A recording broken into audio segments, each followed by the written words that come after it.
वैभवं नेतुमेतत् स्वराष्ट्रम्।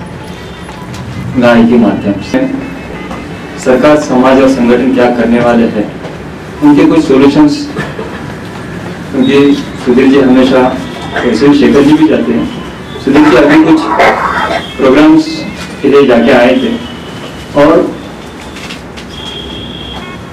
नया क्या है, नया आने वाला क्या है, आपको सुधीर जी एक समरी में बताएंगे कि in future what would be the policies in India, in Bharat. Thank you. गौ माता की जय, गौ माता की जय। अभी ये गौ माता के बारे में अपने सरकार की, देश की क्या स्थिति है, इसके भी बारे में थोड़ी बात करना चाहूँगा। समाज की क्या स्थिति है वो तो आपको मालूम है, और अभी दिन ब दिन समाज की स्थिति गाय के बारे में अच्छी हो रही है। पिछले 2-3 साल में और आगे के समय में भी इसको बढ़ावा और मिलने वाला है। पिछले साल अप्रैल माह में दिल्ली में एक बैठक हुई थी विज्ञान भवन में। दिल्ली का विज्ञान भवन जो है वो देश का एक प्रसिद्ध बिल्डिंग है, जो बड़े बड़े इम्पोर्टेंट कॉन्फ्रेंसेस होते हैं वो विज्ञान भवन में ही होते हैं। लेकिन गाय के बारे में देश आजाद होने के बाद पहला ही कॉन्फ्रेंस विज्ञान भवन में हुआ। केंद्रीय कृषि मंत्री राधा मोहन सिंह जी भी उसमें उपस्थित थे। उन्होंने एक बात बताई, वैसे बहुत बताया, लेकिन मेरे ध्यान में जितनी रही उतनी ही मैं आपको बता सकता हूँ कि पिछले 10 साल में केंद्र सरकार ने देशी गाय के संशोधन पर करीब 50 करोड़ रुपए खर्चा किए थे 10 साल में। अब ये नई सरकार आने से 1 साल में नई सरकार ने गाय पंचगव्य के संशोधन पर 550 करोड़ रुपए खर्च किए 1 साल में। और वो उन्होंने कहा कि ये हमारा बजट नहीं था, ये लिमिट नहीं थी कि इतना ही खर्चा करना है। बजट और लिमिट ये थी कि आप जितना खर्चा कर सकते हैं उतना करो, बजट कितना है ये पूछने की आवश्यकता नहीं है, लेकिन हम इतना ही कर पाए। उसी दौरान उन्होंने और एक साफ बात कही कि हम किसी भी गौशाला को चारे के लिए 1 रुपया भी देने वाले नहीं है, ना ही गाय के पानी की व्यवस्था के लिए हम 1 टैंकर का पैसा देने वाले हैं। वो तो जो गौशाला है उन्होंने अपनी व्यवस्था करनी है चारे पानी की। हाँ, पंचगव्य पर कोई रिसर्च करना चाहे, गाय के ऊपर कोई रिसर्च करना चाहे, तो उसकी औषधि में कोई रिसर्च करना चाहे, तो उसके लिए कोई बजट का लिमिट नहीं है, अनलिमिटेड पैसा उसे उपलब्ध हो सकता है। इसी तरीके से एक मीटिंग राज्य सरकार में भी हुई मुंबई में, महाराष्ट्र में, वो भी सह्याद्री अतिथि गृह में हुई। ये नाम मैं इसलिए बता रहा हूँ कि सह्याद्री अतिथि गृह में जो मीटिंग होती है वो बहुत प्रेस्टिजियस जगह है, और वहाँ मीटिंग होना गौ माता के बारे में ये भी बहुत इम्पोर्टेंट चीज है। तो उसमें भी लगभग यही तरीके से कहा गया कि संशोधन के ऊपर काफी पैसा राज्य सरकार के पास भी है, लेकिन चारा पानी के लिए जो गौशाला वाले पैसा लेके जाते हैं उसमें क्या क्या होता है तो हम सबको मालूम है, उसकी चर्चा नहीं करना अच्छा है। तो उसके लिए कोई पैसा कैश किसी को नहीं मिलेगा। बहुत सारे एनजीओ ने भी इस विषय में बहुत काम किया है। तो एक गाय से 30 एकड़ खेती तक हो सकती है उसके गोमूत्र और गोबर से। बस इतना है कि वैल्यू एडिशन करना है। तो पिछले 16 साल में हमने, पिछले 60 साल में आजादी के बाद हमने कितनी प्रगति की है, ज्यादा पुरानी बात हम नहीं करेंगे। रामायण में क्या था, महाभारत में क्या था, तो उसके बजाय 1947 में क्या था, तो 1947 में जब देश आजाद हुआ तो एक आदमी के साथ 2 गाय थी और बघेल ने बहुत प्रगति किया है। आज की स्थिति क्या है? आज की स्थिति यह है कि दो आदमी के ऊपर 1 गाय है, और जो गाय बोलते हैं उसका भी स्टैटिस्टिक्स पुराना है, उसमें जर्सी, होस्टन, फ्रीजियन सबको मिला के गाय बोलते हैं। गाय जो कोई भी सवाल पूछता है कि गाय बोले तो दूध कितना देती है, ये कोई पूछता नहीं कि गोबर कितना देती है, गोमूत्र कितना देती है। तो वो इसलिए कहते हैं कि वो गोबर और गोमूत्र का मूल्य जानता नहीं है किसान, दूध का मूल्य जानता है। भले वो 18 रुपए 20 रुपए जो भी मिला, डेयरी से मिला, 1 हफ्ते के बाद मिला, 15 दिन के बाद मिला, लेकिन उसका मूल्य जानता है। लेकिन गोबर गोमूत्र का मूल्य जानता नहीं है। उसकी जानकारी सामान्य किसान को करके देना ये हमारे सबकी जिम्मेवारी है। बचपन में एक संस्कृत में श्लोक पढ़ा था, तब उसका हंसी आती थी, उसका अर्थ समझ में नहीं आता था। उसका भावार्थ, वचितार्थ, शब्दार्थ ऐसा है कि मलय पर्वत के ऊपर जो बिल्लिन है वो चंदन की लकड़ी अपनी रोटी के लिए यूज करती है। तो इतना महंगा चंदन से रोटी क्यों बनाती है, वो बेचती क्यों? तो बेचती इसलिए नहीं कि उसका मूल्य मालूम नहीं था। हंसी आती थी कि कैसे पागल बिल्लिन है, लेकिन अभी हंसी नहीं आती। अभी बहुत दर्द होता है कि ठीक है वो तो बिल्लिन थी, कुछ पढ़ी लिखी नहीं थी, हम तो खुद को तो बहुत पढ़े लिखे समझते हैं, हमको गोबर और गोमूत्र का मूल्य मालूम नहीं है, ऐसे ही किधर भी चला जाता है। तो ये स्थिति हमको बदलनी पड़ेगी। आगे चल के जो शासन की दिशा सोचने की क्या है, उसके बारे में मुझे कहने को कहा गया है। तो शासन का अभी अगला जो सोच है ये है कि सरकार अभी मिनिमम वेजेस 15,000 रुपए करना चाहती है। कोई भी कौन सा भी काम करे, अनस्किल्ड लेबर 8 घंटे के लिए उसको 15,000 रुपए मिलना चाहिए। ये स्टेप बाय स्टेप होगा, कल से नहीं होगा, ये बात तो तय है, लेकिन धीरे धीरे वो दिशा में जा रही है। ये क्यों कर रहा है शासन, ये भी हमें समझने की जरूरत है।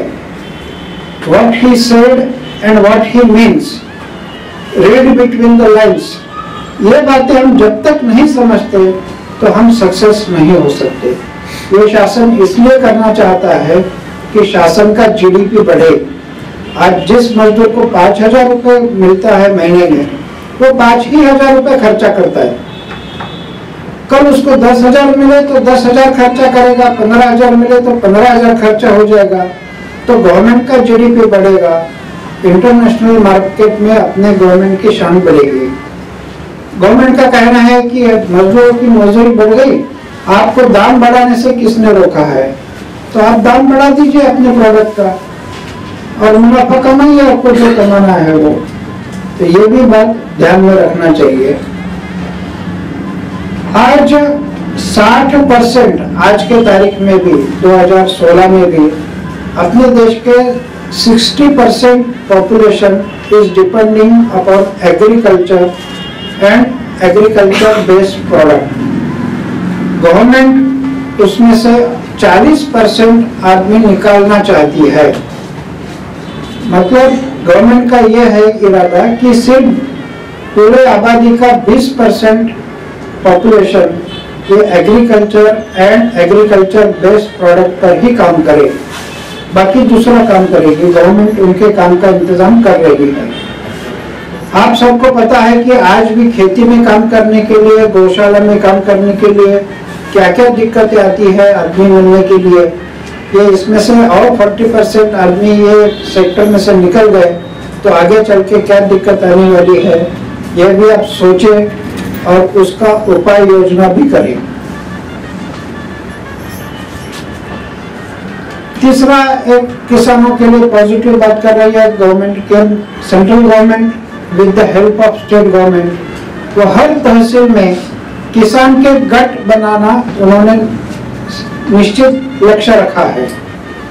तो 50 किसान का एक गट, ऐसे कम से कम 2 गट हर तहसील में होने चाहिए हर साल मिनिमम। और उनको कहा गया है कि आपने 3 करना चाहिए। लिखित में तो दिया है मिनिमम 2, लेकिन ओरली कहा है कि 3 गट, मतलब 150 किसान ये गो आधारित कृषि बोलो, ऑर्गेनिक फार्मिंग बोलो, इस विषय पर आने वाले हैं। इसका भी उन्होंने टाइम टेबल प्रोग्रामिंग दिया है कि पहले उनको दिखाना है एग्रीकल्चर फार्मिंग क्या क्या है, उनको सिखाना है और उनसे करवाना है। और 3 साल में ये एग्रीकल्चर फार्मिंग होने के बाद वो लैंड को एग्रीकल्चर फार्मिंग घोषित भी करना है। आज किसी को ऑर्गेनिक प्रोडक्ट घोषित करना है तो प्राइवेट इंस्टीट्यूशंस है वो सर्टिफिकेट दे सकते हैं आपको ऑर्गेनिक फार्मिंग की, लेकिन उनकी कॉस्ट बहुत ज़्यादा है। अभी ये अथॉरिटी गवर्नमेंट ने जो गवर्नमेंट एम्प्लॉय है एग्रीकल्चर ऑफिसर, उनको दे दिया है और वो भी पूरे नॉर्म्स फॉलो करके ही ये सर्टिफिकेट देने वाले हैं। तो आम किसान के लिए ये बहुत सस्ते में सर्टिफिकेट उनको मिलेगा। और ये सब इंफॉर्मेशन गवर्नमेंट एग्रीकल्चर ऑफिसर को ऑनलाइन वेबसाइट पर डालनी है, तो उसका मार्केट भी बढ़ेगा। उसके बाद ये हर साल कम से कम हर तहसील में से 100 किसान का गठ बना के उसको ऑर्गेनिक फार्मिंग के लिए उद्युक्त करना है, उससे करवा के लेना है हर साल। वो उसके बाद उसका कंपनी में फॉर्मेशन करना है, उसका प्रोसेसिंग करना है, उसका ब्रांडिंग करना है, वैल्यू एडिशन करना है, इसके लिए एटोमाइजेशन भी करना पड़ेगा। तो ये कंपनी फॉर्मेशन से सब होगा। और फिर उसका मार्केट सिर्फ लोकल नहीं रहेगा, इंटरनेशनल मार्केट भी उसको अवेलेबल रहेगा। जब आपने कुछ भी चीज वेबसाइट पर फार्मिंग किया वो हमारे पास अवेलेबल है, हो सकता है आपको जर्मन से भी ऑर्डर आए, इटली से भी ऑर्डर आए, जापान से भी आए, कहीं से भी आपको ऑर्डर आ सकती है। तो ये भी इसके तरफ भी गवर्नमेंट का ज्यादा ध्यान है। ये सब पॉसिबल है क्या? जब फर्स्ट हैंड सुनते हैं तो सब उटपटांग लगता है कि कुछ भी बात कर रहे हो, गवर्नमेंट के बारे में कुछ भी बता रहे हो और गवर्नमेंट कुछ भी सोच रही है कि ये प्रैक्टिकली पॉसिबल नहीं है। तो ये बहुत प्रैक्टिकली पॉसिबल है। इसके लिए इजराइल का उदाहरण आपके सामने प्रस्तुत करता हूँ। 1948 में जब इजराइल आजाद हुआ देश, तो उसका 98% population was depending on agriculture only। Bharat के बारे में बात करता हूँ कि agriculture and agriculture processing product के ऊपर काम कर रहे लोग, लेकिन इजराइल में सिर्फ एग्रीकल्चर पे 98% लोग काम करते थे इन 1948 में। आज स्थिति क्या है? आज only 2% population is working on agriculture and agriculture based product. तो 98% पॉपुलेशन एग्रीकल्चर पे डिपेंडिंग नहीं है, फिर भी हर प्रोडक्ट में इजराइल टॉपर है। डीप इरिगेशन का रिसर्च, उसका प्रचार फैलाव इजराइल में ही हुआ था। हाइड्रोपोनिक्स में भी उन्होंने ही संशोधन किया। और अभी हर टमाटो से लेके बैंगन से लेके हर चीज पर वो टॉपर प्रोडक्टिविटी कर रहे हैं। और इतना ही नहीं तो इनका यील्ड भी जो है पर एकड़, उनके पास ना तो मिट्टी है ना पानी है, लेकिन खेती में वो सबसे आगे है। तो वही दिशा में हमको भी जाना ये तय है। अभी यह सब चीज में गाय का क्या महत्व है? आप तो बोलेंगे कि हम तो गाय के विषय के बारे में आए थे, ये उल्टा सुल्टा कुछ भी सब्जेक्ट चालू हो गया। तो ये सब चीज करने के लिए गाय का बहुत योगदान महत्वपूर्ण है, इसको हम कतई भूलना नहीं चाहिए। हम जो ट्रेनिंग लेते हैं औरंगाबाद में, वो ट्रेनिंग का जो बेस है वो ये है कि गाय आप गोबर और गौमूत्र के लिए संभालो। गोबर और गौमूत्र से आप इतना पैसा कमाओ कि 100% फॉडर परचेस करके मार्केट से आप उसको पेट भर खिला सकते हैं। ये प्रशिक्षण का बेस है। उसका जो दूध मिलेगा that is a by product, और गाय से जो बछड़ा बछड़ी मिलेगी दैट इज योर बोनस। ये 100% पॉसिबल है। इसका हम प्रैक्टिकल ट्रेनिंग देते हैं औरंगाबाद में, हर माह देते हैं। तो आपके पास जो बुक आया है उसमें भी औरंगाबाद गौशाला का मेरा नाम और मोबाइल नंबर है, आप कभी भी संपर्क कर सकते हैं। और ये ट्रेनिंग थियोरेटिकल नहीं है, ये 100% प्रैक्टिकल ट्रेनिंग है। पंचगव्य से कम 150 से अधिक प्रोडक्ट बना सकते हैं, लेकिन जो आम आदमी बना सकता है product without infrastructure, without capital, वो ऐसे 20-25 प्रोडक्ट हम सिखाते हैं कि you can manufacture at your own place. उसका जो रॉ मटेरियल है वो हर तहसील में, भारत के हर तहसील में मिलता है। ऐसे प्रोडक्ट हम सिखाते हैं, बनवा के लेते हैं। वो बनाना आपको है। जैसे अभी पेरिशेबल दूध, आपको सब मालूम है कि दूध बहुत पेरिशेबल है, तो उसका नॉन पेरिशेबल हमने एक तरीका ढूंढा, आपके सामने दामने साहब ने बताया कि इट्स अ नॉन पेरिशेबल। हफ्तों गिनती आपको कोई चिंता करने की आवश्यकता नहीं। उसी तरीके से वैल्यू एडिशन का भी हमारा काम चालू है। एक बात मैं नम्रता पूर्वक आपसे निवेदन करना चाहता हूँ कि इसमें से कोई भी चीज का खोज मैंने नहीं किया है। ऐसे सेमिनार में जाके अच्छे लोग जिन्होंने सही में काम किया है उनसे सुना है, उनके पास जाके सीखा है, और फिर वो सिखाने का काम मैं करता हूँ। तो दूध का भी एक वैल्यू एडिशन प्रोडक्ट मैं आप सबको बताना चाहूँगा कि गाय का दूध जो है वो बहुत कम मात्रा में है, तो 100 ml दूध उसको निकालने का, उसको गर्म नहीं करना, निकालते ही उसको दही जमाने के लिए रख देना गर्म किए बगैर, और 4 से 6 घंटे में, आपके यहाँ मौसम कैसा है, टेम्परेचर कैसा है वातावरण का, वो हिसाब से 4 घंटे से 6 घंटे तक उसका दही बन जाएगा। फिर उसको बुलोना है, उसका छाछ बनाना है। कम से कम 5 टाइम्स 6 टाइम्स उसमें पानी मिलाना है। ये बन गया छाछ। उसमें काला नमक या सेंधा नमक मिला के 200 ml दोपहर में खाना खाने के बाद पीना है छाछ। तो आपके पेट की सभी डाइजेस्टिव सिस्टम जो है वो इम्प्रूव हो जाएगी, आपका स्वास्थ्य ठीक रहेगा। यानी आपके घर में अगर 4 आदमी है, 5 आदमी है, तो आपको 1 लीटर चाहिए, तो 100-200 ml दूध में आप 1 लीटर छाछ बना सकते हैं। 200 ml उसका कंजम्पशन है। तो ये सब, और जो वैल्यू एडिशंस का जो है वो आपको प्रशिक्षण केंद्र में भी और सब सीखने को मिलेगा। धन्यवाद।